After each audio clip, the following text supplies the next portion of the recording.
আমি আপনাদেরকে প্রতিশ্রুতি দিচ্ছি, দেবিদ্বারে এই মুহূর্ত থেকে চাঁদার কবরস্থ ঘোষণা করা হলো। প্রিয় দেবিদ্বারের ব্যবসায়ীরা, প্রিয় দেবিদ্বারের ব্যবসায়ীরা, প্রিয় দেবিদ্বারের ব্যবসায়ীরা, প্রিয় সিএনজি স্টেশনের ভাইয়েরা, পেশাজীবী শ্রমজীবী ভাইয়েরা, প্রিয় হোটেল মালিকরা, যারা দেবিদ্বারে ব্যবসা করবেন সর্ব জায়গায়, সরকারি যে ধরনের ফি আপনাদের রয়েছে, সরকারি যে আপনাদের নিয়ম মেনে ব্যবসা করার কথা, আপনাদের রেজিস্ট্রেশন, ট্যাক্স ফাইল, এইসব বিষয়ে ব্যতীত দেবিদ্বারের কোনো ব্যক্তিকে এক পয়সাও আপনাকে চাঁদা দিতে হবে না। যদি কেউ চাঁদার জন্য আসে তাকে বেঁধে রেখে আপনারা পুলিশকে খবর দিবেন।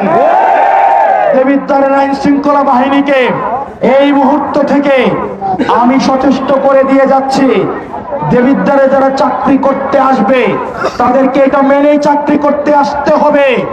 সরকারের যেই বেতন ভাতা, সরকারের যেই সুবিধা আপনাদেরকে দেওয়া হয়, আপনারা আমাদের ভাই, আপনারা বাংলাদেশটা পরিবর্তন করতে চান আমার সরকারি চাকরিজীবী ভাইয়েরা, আমরা বিশ্বাস করতে চাই আপনারা ঘুষের সাথে জড়িত না, কম্প্রোমাইজের সাথে জড়িত না। তারপরেও যদি কোনো অফিসার দেবিদ্বারে ঘুষান্বিত আসে তাকে দেবিদ্বারে চাকরি করতে দেওয়া হবে না। প্রিয় দেবিদ্বারের মাদকের সাথে আপনারা জড়িত আছেন যারা,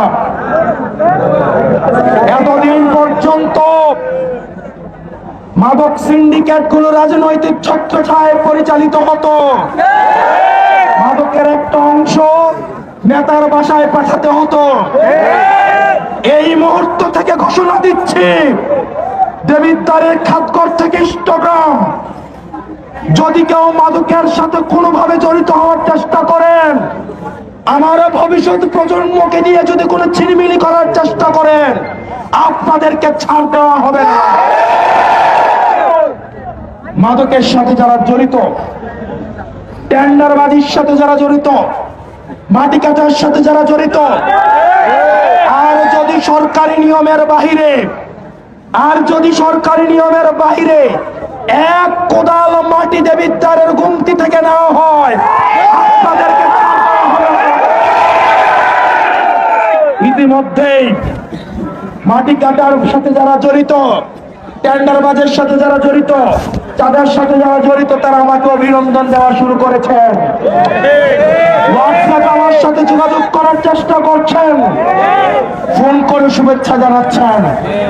আমরা আপনার শুভেচ্ছা গ্রহণ করলাম, কিন্তু নামাজ পড়ে তওবা করে আমার সামনে আসতে হবে। আমরা আপনাদের কর্মসংস্থানের প্রয়োজনে ব্যবস্থা করে দিব, প্রয়োজনে রিক্সা কিনে দিব, প্রয়োজনে ভ্যান কিনে দিব, প্রয়োজনে আমরা যাকাত ফিতরা তুলে নিজেরা সহায়তা করে আপনাদের কর্মসংস্থানের ব্যবস্থা করে দিব।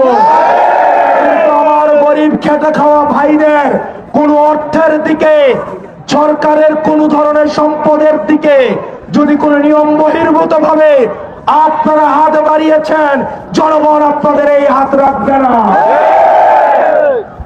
একই সাথে আপনারা আমাকে যারা ভোট দিয়েছেন